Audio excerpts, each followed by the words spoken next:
些，肉些嘛，因为你那你空嘛里呢，应该就或者你叫น้องๆของเราชีเบาหน่อนะหมดเด็ดที่ชียังสิ่งใดเด็ดที่ชีได้เราเชียชับเราเห็นแล้วต้องตัวเนี้ยเขาหน่อยเนี่ย空嘛里拿ตัวเราเราชีได้เราเชียแล้วก็นะดูแต่ก็ต้องยุ่งที่ชีนะก็พยานเนี่ยคู่มาลียุ่งกว่าสาธุ ต่างก็เนี่ย สาธุซึ้งใจมากเลยน้ำตาไหล bố nhắc của mẹ cái tam thầu ấy có chờ chị ta lắm mà chẳng sao đủ à trong hình có mấy nhá của mẹ nhớ xây sùng buồn ban năm nhọn nhàng ăn uống สาธุก็ถูกย้อนยัดชัดเลยอ่ะ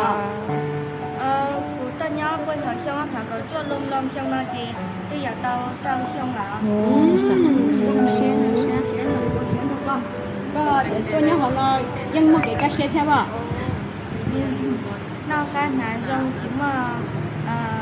đi à đi ta hảo nào โอ้น้องเช็ดเราก็ต้องอย่างนี้น้องเช็ดแล้วก็เนี่ยก็จีเนอร์การจอก็ตัวเนี้ยของเราแค่น้องเช็ดเราเนี่ยจะมีอย่างเช่นตัวเนี้ยของเราเราก่อนว่าของซุปเนอะซุปใจเด้อน้องเช็ดฉะ โอเคเอาอวยพรเพื่อนประเด็น1 2 3 สบายดีบรรดาแขกผู้มีเกียรติทุกท่านลูกเองซื้อกระเบ้าขอตังหน้าให้แกยายอายมู่เพื่อนนักเรียนและครูอาจารย์ ที่อยู่ในโรงเรียนคนพิการทางการเบิ่งเห็น ขอแสดงความรู้บุญคุณอย่างล้นเหลือต่อบรรดาท่าน ที่ได้ให้เกียรติสละเวลาอันมีคุณค่ามาเยี่ยมยามพร้อมทั้งได้มอบวัตถุสิ่งของให้แกพวกลูกที่อยู่ในโรงเรียนแห่งนี้ ถึงแม้ว่าพวกลูกจะบ่สามารถเบิ่งเห็นใบหน้าของบรรดาท่าน แต่พวกลูกก็ยังสัมผัสได้ถึงคำเว้าอันนิ่มนวลอ่อนหวาน ซึ่งเต็มไปด้วยความเมตตาและฮักแพงจากบรรดาท่านยามใดพวกลูกก็ถือว่าบรรดาท่านเป็นผู้ให้แสงสว่าง ให้แก่พวกลูกที่อยู่ในโลกแห่งความมืด พวกลูกทุกคนจะขอจดจำคุณงามความดี และน้ำใจอันประเสริฐของบรรดาท่านตลอดไป สุดท้ายนี้ขอไว้พรให้แม่ครูมาลีพร้อมด้วยทีมงานที่มาในมือนี้จงมีแต่ความสุขกายสบายใจ